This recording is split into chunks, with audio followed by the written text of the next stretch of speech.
Have you ever just looked up at a jumbo jet, this massive metal machine, and seriously wondered, how on earth does that thing actually stay up there? Well, today, we're going to get into exactly that. We're breaking down the fundamental science of flight, from the very first dreamers to the tech that's shaping our future in the skies. You know, the idea of flying is basically as old as we are. We've always looked up at the sky, at the birds, and wanted to be up there with them. That whole story of Icarus, it isn't just some old myth. It's proof of that ancient dream. A cautionary tale that, honestly, probably just made us want to figure it out even more. So how did we finally make the jump from myth to machine? Well, it wasn't some single aha moment. It was this slow, careful process, a journey of 1,000 little discoveries that eventually led to one giant leap. What's really wild when you look at this timeline is just how long it took. We're talking centuries here. From Da Vinci obsessively sketching bird wings, to Isaac Newton coming up with his groundbreaking, but as we'll see slightly off, theories. Every single step, even the wrong ones, was crucial. It all paved the way for the Wright brothers and their historic 12-second flight. Okay, so Newton's theory was a huge deal, but it had this one critical flaw.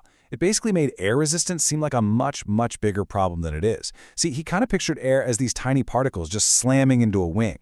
But air is a fluid, right? It flows. And because his model didn't really get that, it way overpredicted drag. This probably made flight seem almost impossible, but it also set the stage for the next wave of thinkers to come in and fix it.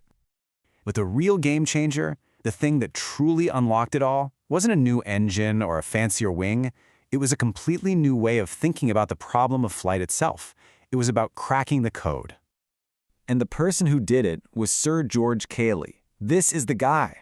Back in 1799, he's the one who first laid it all out, the 4 fundamental forces that control everything that flies. This was it.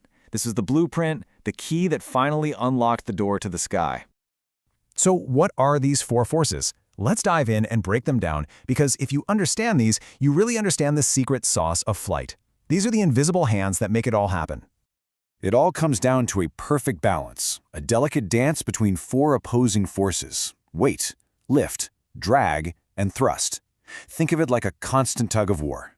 For a plane to just cruise along nice and steady, all 4 of these have to be in perfect equilibrium. All right, first up, you've got weight. This one's easy. It's just gravity, relentlessly pulling the aircraft straight down toward the center of the Earth. It's the big one you have to overcome to even get off the ground. And the force that fights weight, that's lift.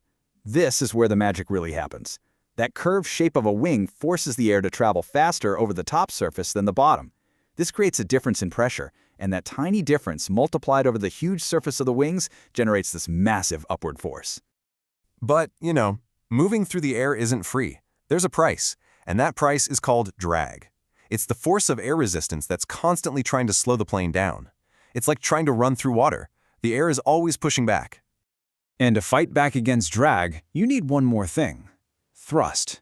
This is the raw power, the forward push from the engines. Whether it's propellers spinning or jets blasting hot gas out the back, this is the brute force needed to cut through the air. Okay, so we figured out the 4 forces, and we took to the skies. But, being human, that was never going to be enough. We had to go faster. And as we pushed the limits of speed, we ran headfirst into a whole new set of challenges, a totally new frontier. Here's the deal with air. At lower speeds, it flows pretty smoothly around things.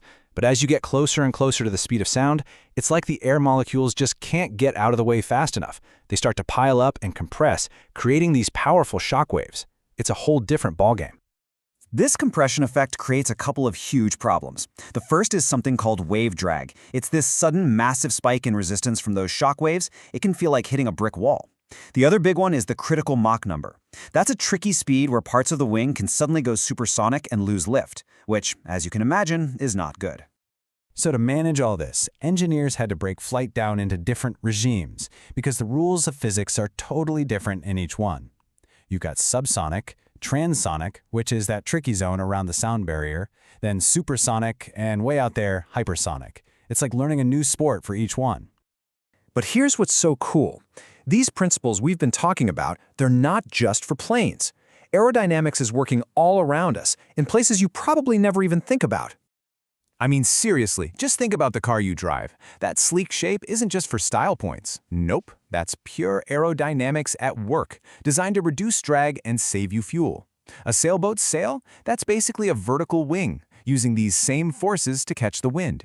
Even skyscrapers have to be designed to handle wind loads, so aerodynamics keeps our cities standing. When you look back, the story of flight has always been about human curiosity, about pushing the boundaries of what's possible. From those ancient myths to the pioneers who first left the ground, we've always looked up and wanted to go there.